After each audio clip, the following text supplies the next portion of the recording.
Vetoing this legislation is an unprecedented attack on the Scottish Parliament, which passed the Gender Recognition Reform Bill 86 to 39, including MSPs from every single party.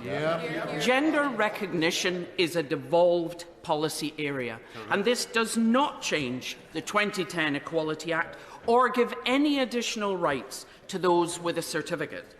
It shortens and simplifies the process, and particularly ends the requirement for a psychological diagnosis of gender dysphoria.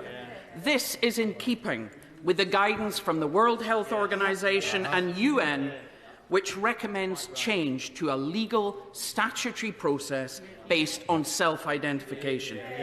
This change has already been made by many countries over the last decade, including neighbours Ireland, Belgium, Denmark. But this government is threatening to end UK acceptance of international certificates.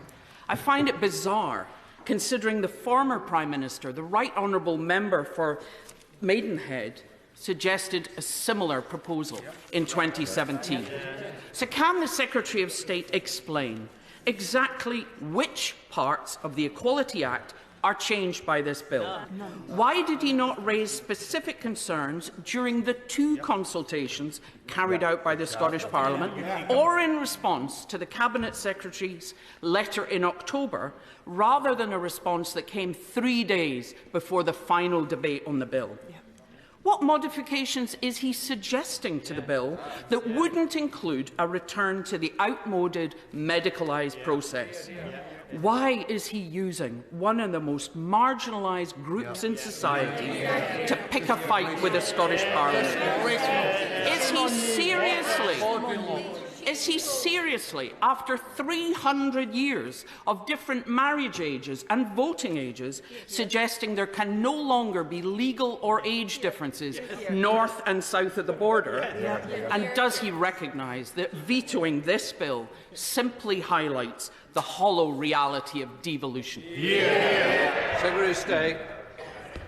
Well, Mr. Speaker, the honourable lady won't be surprised to hear that I don't recognise very much of what she said as being correct, and I would point her to the statement of reasons which will be laid alongside this order today,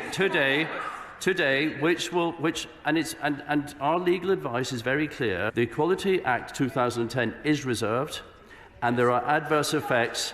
And they will be there in the statement of reasons. And I listed some of those in my statement I made only moments ago. I listed them areas around associations, women's safe spaces, single-sex clubs, single-sex schools, etc., etc. It was very clear. It was very clear what I said, and you will see what legal counsel have determined when you see the statement of reasons.